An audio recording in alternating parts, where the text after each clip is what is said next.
Hello everyone, welcome back. I want to show you guys this quad rail upgrade I did to my Palmetto AR-15. I just got this in today and installed it. I got this from AR-15handguard.com. I ordered it last Thursday. I received it today on Wednesday, and this shipped from California. One thing I noticed that was pretty cool, I look on the package, it looks like the guy shipped this from his house, so he's probably experiencing a coronavirus shutdown, and it looks like he took a bunch of inventory to his house, so he can continue to operate. And I'm very appreciative that he was able to do this and get this get this rail out to me. I have a long list of things that I'm trying to buy, and it's just a question of getting to things, and budgeting for things and so forth. So, this was the week, rather last week when I ordered it. Last week was the week that I wanted to order this thing, and I actually I was going to buy it from a different company, but they were shut down. I found this company, AR-15handguard.com. I didn't see any notices that they were shut down or anything, so I placed the order, and I got it today. So really happy about this. If you've got a Palmetto, this is definitely something that you would want to consider. Now, something to be aware of: the front end cap is triangle. Okay, so when you order this, if you're ordering this for your Palmetto, you're ordering it's an 8.75 inch rail, 8.75. A lot of companies will just market it as 9 inches. So it's a 9-inch rail with the triangle end cap on the front. Okay, if you get the circle one, it's not going to fit. Something important for you guys to know: it does add some weight to the gun. I put this on my scale. It is 16 ounces. I put the plastic ones that originally came with it on the scale. These things come out to 8 ounces, so that's a full pound. And basically it's 8 ounces heavier than what was on it before. And the other thing is, because that weight's out front, as soon as I put it on, I could immediately feel a difference, with the way the rifle moves. Again, because I got more weight up front. And over here I have an M4. This one is pulled back a little bit. I upgraded this about a couple of months ago. This one over here, the M4, has the 6.5-inch rail, and this one has the circle end cap. And this one, just because it's the same length, right? It's the same. Well, actually, it looks like the butt stock's a little different. So there you go. Butt stock even now. So total length is the same, but you can see that front sight post on the Palmetto is a little bit longer. So basically, this one over here is a little bit shorter, and yeah, this one definitely moves differently. This is a little bit faster when you're coming up, moving from one side to the other. But the thing is with this, because this is a 6.5-inch rail, you've got less real estate to put stuff on.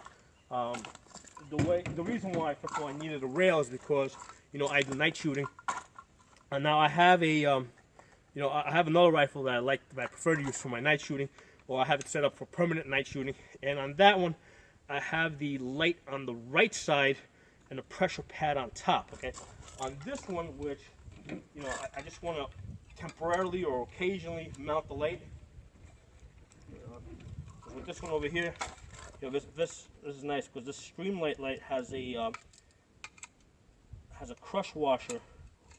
So you can actually just when you turn this, it crushes down on the crush washer, and it gets it pretty tight, so you can get it in and out pretty quickly. And for this, I just use my thumb. I use my thumb to activate it, and then I can quickly take it off.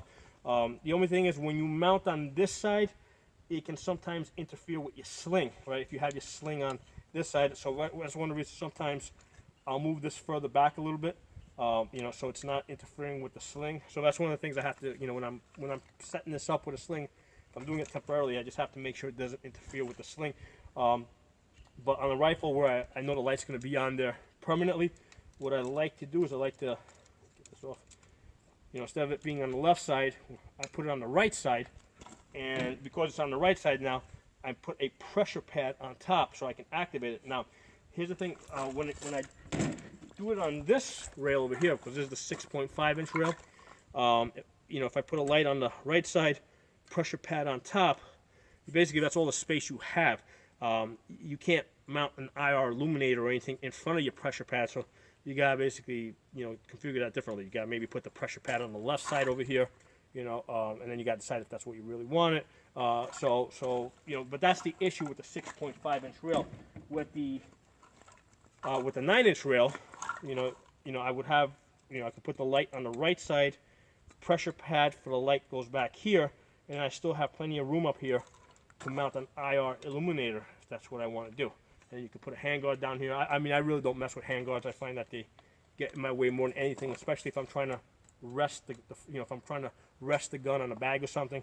So I usually don't use the vertical grips. That's what I meant to say. I don't use the vertical grips on guns, but I could mount it over here. So that's one of the great things about handguards, or quad rails rather. They give you options. Okay. The bad thing is that it does add a little bit of weight. I really didn't see that much. I didn't feel the weight difference on this one when I went from plastic to quad rail, just because this was a shorter 6.5-inch rail. But on the 9-inch rail, when I went from the plastic handguards to the aluminum quad rail, yeah, I could feel the difference. But you know, this is one of those places where I think it's worth, you know, it's worth the wait, because you just have so many options. And the other cool thing is that it's easy to go back to the plastic if you want to. Basically, you just pull this ring back here back, and you know, and the plastic. That's how I got the plastic out. You pull it back, you pull the plastic out, you pop the rails in. Now there's 4 screws in here that you have to screw in, and that makes. I mean, this thing doesn't have any movement on it. I mean, obviously you want to put your scope back here on top of your, you know, on your top receiver. But if for whatever reason you needed to mount the scope on here, you know, some type of laser or whatever, some type of aiming device, this doesn't move. I mean, this will definitely hold zero. When you're putting the screws in, try to avoid. Don't use Loctite, because Loctite is not heat resistant. You know, heat can loosen up Loctite. You know, you want to use a thread locker that's heat resistant. I've ordered a bunch of rails from Midwest in the past, and Midwest gives you a thread locker.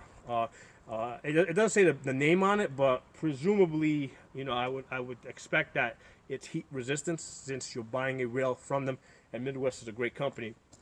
You know, I don't see them cutting corners, so that's why, you know, I have all these extra thread lockers from Midwest. So that's what I use to lock those screws into place. And you definitely want to put some type of thread locker on the screws, because over time, you know, all they do is just screw in. So over time, yeah, they'll definitely loosen up.